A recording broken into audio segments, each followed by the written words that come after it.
Direct Jannat ಕಳ್ಸಾಕತ್ತಾರೆ. ಜನ್ನತ್ನಾಗ ಏನೇನು ಕೂತೈತೆ ನಿಮಗ ಅಲ್ಲಿ 72 ಸುಂದರಿ ಅದ, ಕೈಯ ಕಾಲ ಓದ್ತಾರ, ಮಟನ್ ಬಿರಿಯಾನಿ ತಿನ್ನಿಸ್ತಾರೆ. ರಾಮ ಮಂದಿರ ಬೇಡ, ರಾಮ ರಾಜ್ಯ ಬೇಕು. ಅರೆ ವಾ, ಇದೆಲ್ಲ ಕೆಲವೊಂದು ರಿಟೈರ್ಡ್ ಪ್ರೆಸ್ನವ್ರು ಕರ್ಕೊಂಡ ಎಲ್ಲ ಭಾಷಣ ಕನ್ನಡಿ ಮುಂದೆ ಮಾತಾಡ್ಲಿಕ್ಕೆ ಸಾಯ್ತು ಕಲ್ಸಲ್ಲ. ಅವನು ಕನ್ನಡಿ ಮುಂದೆ ಭಾಷಣ ಮಾಡ್ತಿದ್ದ. ಇವತ್ತಿನ ದಿವಸ ಪ್ರಾಯಶಃ ಅಲ್ಲೆಲ್ಲ ಪೊಲೀಸ್ ಬಂದಾನ, ಬಿಜಾಪುರದಲ್ಲ ಸ್ವಚ್ಛ ಅಲ್ಲೇನೂ ಇಲ್ಲ. ಈ ಬಾಗಲಕೋಟೆ ಚಿಕ್ಕಣ ಅಂತ ನೋಡ್ತೈತೆ. ಇಲ್ಲಿ ನಮ್ಮ ಬೆಳೂರು ರಾಜ್ಯ ಅವರ ಅವತಾರ ಪುರುಷ ಚರಂತಿ ಮಠ ದೊಡ್ಡ ಹುಡುಗುಂಟಿಯರು ಚಲೋ ಚಲೋ ಸಕ್ರೆ ಕಾರ್ಖಾನೆ ಮಾಡ್ಯಾರ. DCC ಬ್ಯಾಂಕ್ ಐತಿ, ಇದ್ರ ಬೆಣ್ಣಿ ಹೊಡಿಲಕ್ ಬರ್ಲಾಕತ್ತಾನವ.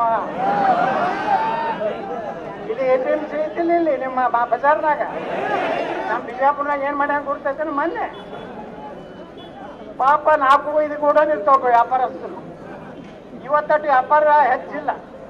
ಅವ್ರು ಏನ್ ಮಾಡ್ತಾರೆ, ಒಂದು ತಮ್ಮ ಹತ್ತಿಗೆ ಕುಸುಬಿಗೆ ಸುರ್ಪಾನಕ್ಕೆ ಒಂದು ಗೋಡನ್ ಇಟ್ಕೊಂಡು 2-3 ರೂಪಾಯಿ ಬಿಟ್ಟು ಅವ್ರಿಗೆ ಸಿಮೆಂಟ್ ಅವ್ರು ಏನೋ ಕೊಟ್ಟು ಜೀವನ ಮಾಡ್ಲಕತ್ತಾರೆ. ಯಾಕಂದ್ರೆ ಒಂದು ವರ್ಷಕ್ಕೆ 1.5 ಲಕ್ಷ ರೂಪಾಯಿ ಟ್ಯಾಕ್ಸ್ ಐತಿ.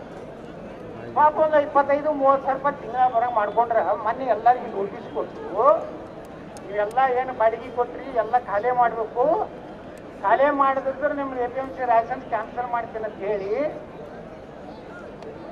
ಎಬ್ಬಿಸ್ಯಾನ ಒಂದೊಂದು ಅಂಗಡಿಗೆ ಆಡ್ಬೋದು. ಇಲ್ಲಿ APMC ಅವ್ರು ಏನಾರು ಹಲ್ಕಿಸಿದ್ ಹೋದ್ರಿ ನಿಮ್ಗೆ ಇಡ್ತಾನೆ ಗುಣಿ. ಈ ಕಡೆ ಗಿರೇಕಿಲ್ಲವು. ಈ ಸಕ್ರಿ ಫ್ಯಾಕ್ಟ್ರಿಗಳು ಫಿಕ್ಸ್ ಮಾಡ್ಯಾನ.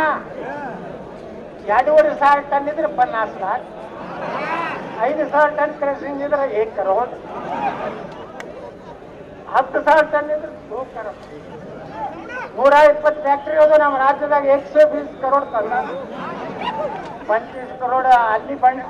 ಕಡೆ DK ಶಿವಕುಮಾರ್ ಬ್ರದರ್ಸ್ ಅಂದ್ರೆ ಇವರೇ. ಉತ್ತರ ಕನ್ನಡದ DK ಶಿವಕುಮಾರ ಇಲ್ಲೇನೋ ಅವ್ರು ಪಾಪ ಶಿವಕುಮಾರ್ದೊಂದು ಮೆಚ್ಚಬೇಕು. ಅವ್ರು ಒಂದೇ ಪಾರ್ಟಿ ಆಗದ ಅಣ್ಣ ತಮ್ಮ. ಇಲ್ಲಿ ಅಪ್ಪ ಒಂದು ಪಾರ್ಟಿ, ಮಗ ಒಂದು ಪಾರ್ಟಿ, ಮಗ ಒಂದು ಪಾರ್ಟಿ.